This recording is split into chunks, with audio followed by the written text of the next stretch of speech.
Hey guys, welcome back to ABA Times. Finally how to train your dragon live action movie release ஆயிடுச்சு. ஏற்கனவே அனிமேஷனில் பார்த்த நிறைய பேர் இந்த லைவ் ஆக்ஷனில் எப்படி அந்த விஷயங்களை ஹேண்டில் பண்ணியிருக்காங்க, அனிமேஷன் நல்லா இருக்கா, அனிமேட்டரில் இருந்த அந்த கனெக்ட் எல்லாமே லைவ் ஆக்ஷன்லேயுமே ஒர்க் அவுட் ஆயிருக்கா அப்படின்னு நிறைய கேள்விகளோட தான் இந்த படத்துக்கு போயிருப்பீங்க. ஆனால் சொன்ன நம்ப மாட்டீங்க, அது எல்லாமே இந்த படத்தில் அப்படியே ஒர்க் அவுட் ஆயிருக்குது. அது இந்த படத்தோட மிக முக்கியமான நியூட்ரல் பாயிண்ட். பாசிட்டிவ் பாயிண்ட்ஸ்னு பார்க்கும்போது படத்தில் ஸ்டோரி சிம்பிள்னு சொல்ல முடியாது, ஒரு கைண்ட் ஆஃப் டிஃப்ரெண்ட் அப்ரோச்சாக தான் இருக்கும்.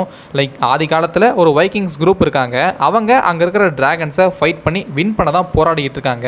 அதில் மெயின் லீடில் ஒருத்தர் வருவான். அவன் அந்த டிராகன்லேயே ஒரு ஸ்பெஷலான ஒரு டிராகனை ஃப்ரெண்டாக்கி அதோடு சேர்ந்து அந்த வில்லேஜ் மக்களுக்கு அந்த டிராகன் மேலே இருந்த டோட்டல் பெர்ஸ்பெக்டிவே மாற்றி வேற ஒரு இம்ப்ரெஷன் கொண்டு வந்திருப்பான். மோரோவர் இந்த படத்தை அப்படியே நீங்கள் அனிமேஷனில் ஏற்கனவே பார்த்த ஒரு படம் தான். அதில் என்னெல்லாம் பண்ணாங்களோ அதை அப்படியே இங்கே ஒன் ஆன் ஒன் ரிப்பீட் பண்ணியிருக்காங்க. விச் இஸ் படத்துக்கு ஒரு பெரிய பாசிட்டிவாக அமைஞ்சாலும் இது என்னன்னாலும் ஓகே அப்படியே தானே இருக்க போகுது, அதான் நம்ம அனிமேஷன்லேயே பார்த்தாச்சு, ஏதாவது சேஞ்சஸ் பண்ணியிருக்காங்களா, டிஃப்ரெண்ட்டாக தான் எடுத்திருக்காங்களா அப்படின்னு பார்க்க மெயினாக போவோம்.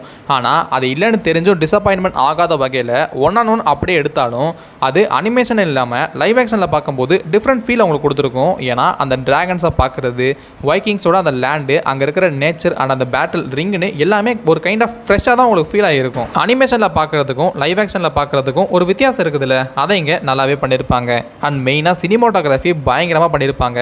பிகாஸ் அனிமேஷனில் மெயினாக ரொம்ப கலர்ஃபுல்லாக குழந்தைங்களுக்கு ஏற்ற மாதிரி பண்ணியிருப்பாங்க. ஆனால் அதை அப்படியே லைவ் ஆக்ஷனில் கொண்டு வரதுன்றது ஸ்லைட்லி இம்பாசிபிள் தான். பட் அதை ஒன் ஆன் ஒன் எடுத்து அப்படியே ரீக்ரியேட் பண்ணி அதை கலர்ஃபுல்லாகவும் கொடுத்தாங்க பாருங்கள். சீரியஸாக அமேசிங்காக இருந்துச்சு. கண்டிப்பாக தியேட்டருக்கு குழந்தைகள் யாராச்சும் கூட்டிகிட்டு போய் தான் தெரிஞ்சிருக்கும், ரொம்ப என்ஜாய் பண்ணி பார்த்துருப்பாங்க. அந்த அளவுக்கு அந்த சினிமாட்டோகிராஃபி ப்ளஸ் கலர்ஃபுல்னஸை சூப்பராக இந்த படத்தில் ஒர்க் அவுட் ஆயிருந்துச்சு. அண்ட் இதில் மெயினாக நைட் ஃபோரின்னு சொல்ல போகிற டூத்லெஸ்ஸை எப்படி காமிக்க போகிறாங்க அப்படின்னு ட்ரெய்லர் வந்த டைம்லேயே நிறைய டாக்ஸ் போயிட்டு இருந்துச்சு. ஆனால் எனக்கு சீரியஸாக அனிமேஷனுக்கும் லைவ் ஆக்ஷனுக்கும் ஒரு வித்தியாசமும் தெரியல. அனிமேஷனில் வந்ததை அப்படியே தூக்கி லைவ் ஆக்ஷனில் சொருகி விட்ட மாதிரி அவ்வளோ பர்ஃபெக்டாக அச்சு பிசுறாமல் இருந்துச்சு. நான் உண்மையாக ஷாக் ஆனாங்க. என்னதான் ட்ரெய்லரில் இப்படி தான் இருக்க போகுது அப்படின்னு நம்ம கணிச்சு வச்சாலும் ட்ரெய்லரை வச்சு ஏமாற முடியாதுல்ல. அதனால் படத்தில் எல்லா சீக்வன்ஸ்லையுமே இப்படி தான் ஃபீல் ஆகுதா அப்படின்னு பார்க்குறப்போ எஸ், அப்படியே அக்யூரேட்டாக அனிமேஷனில் இருந்த மாதிரி அப்படி தான் இருந்துச்சு. விச் இஸ் ரியலி குட்னு நான் சொல்லுவேன். அண்ட் அதோடு சேர்த்து ஹிக்கப்க்கும் இந்த டூத்லெஸ்க்குமான அந்த பாண்டிங்கை காமிச்ச விதம் அனிமேஷனில் வரும்போது ரொம்ப ஸ்ட்ராங்காக கவர் ஆகியிருக்கும், உங்களுக்கு தெரிஞ்ச விஷயம் தான். ஆனால் அங்கே அப்படி ஒரு பயங்கரமான கனெக்ஷனை பார்த்துட்டு இங்கே லைவ் ஆக்ஷனில் வரும்போது கண்டிப்பாக நமக்கே ஒரு தெரியாமல் ஒரு எதிர்பார்ப்பு கிரியேட் ஆகிருக்கும்ல. அதை எப்படி எந்த அளவுக்கு சாட்டிஸ்ஃபை பண்ணுறாங்கன்னு கண்டிப்பாக ஒரு விஷயம் இருக்குது. ஏன்னா அனிமேஷனை தெரியாத அந்த ஓவர் டூனஸ் கண்டிப்பாக லைவ் ஆக்ஷனில் கொஞ்சம் ஓவர் தி போர்டு போனால் தெரிய அதிகமான வாய்ப்பு இருக்குது.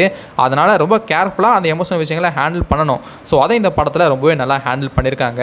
மோர் ஓவர் அனிமேஷனில் பார்த்த அந்த கனெக்ஷனுக்கும் இங்கே அதே கனெக்ஷனை மறுபடியும் வேறு மாதிரி பார்க்குறதுக்கும் ரொம்ப ஃப்ரெஷ்ஷாக ஃபீல் ஆகிருக்கும். உண்மையாகவே நல்லா இருந்துச்சு. அண்ட் அதே மாதிரி காஸ்டியூம் ஒர்க்குமே நல்லாவே பண்ணியிருந்தாங்க. அந்த வைக்கிங்ஸ்க்கான காஸ்டியூம்லேருந்து வெப்பன்ஸ் எல்லாமே ரொம்பவே நல்லாவே புஷ் பண்ணி ஒரு கிராண்டியரான ஒரு படமாக தான் இதை புஷ் பண்ணியிருக்காங்க. அதை ஒரு சீக்வன்ஸில் இல்லை, பல சீக்வன்ஸில் நல்லாவே உங்களால் பார்க்க முடியும். இதை தாண்டி கேரக்டர்ஸ்னு பார்க்கும்போது ஹிக்கப்போட கேரக்டரை ப்ளே பண்ண அந்த ஆக்டர் நல்லா தான் பெர்ஃபார்மன்ஸ் கொடுத்துருப்பாரு. பெர்ஃபார்மன்ஸில் ஒரு குறையுமே இல்லை. ஆனால் அனிமேஷனில் கொஞ்சம் சின்ன பையனாக இருப்பான், இங்கே பெரிய பையனாக கேஸ்ட் பண்ணிட்டாங்களோ அப்படின்ற ஒரு ஃபீல் தான். பட் இதனால் எந்த பிரச்சனைலாம் படத்துக்கு எதுவுமே வரலை. பிகாஸ் அந்த ஆக்டரோட பெர்ஃபார்மன்ஸில் நிறைய இடங்களில் அந்த அனிமேஷனில் வந்த அந்த ஹிக்கப்பை நீங்கள் பார்க்க முடியும். விச் இஸ் கிரேட்டுங்க. ஏன்னா நேச்சுரலாக இது அமையிறது ரொம்ப கஷ்டம். ஆனால் இது அங்கே அமைஞ்சிருக்குது. இவனை தாண்டி ஆஸ்ட்ரல் மற்றும் அவனோட ஃப்ரெண்ட்ஸாக வரக்கூடிய கேரக்டர்ஸ்னு இவங்க எல்லாருக்கும் அனிமேஷனில் எந்த மாதிரி இம்பார்ட்டன்ஸ் இருந்துச்சோ அதை அப்படியே தான் கொடுத்துருக்காங்க. சில இடங்களில் கொஞ்சம் லைவ் ஆக்ஷனில் இருக்கும்போது கொஞ்சம் சேஞ்சஸ் இருக்கும்ல, அதை பண்ணியிருக்காங்க. மற்றபடி இவங்க பண்ண சேஞ்சஸ் அந்த கதையை எந்த வகையிலையுமே அஃபெக்ட் பண்ணலை. அது எப்படி போய் எங்கே போய் முடிய போகுது அப்படின்னு இருந்துச்சோ அது அப்படி தான் கம்ப்ளீட் ஆகிருக்குது.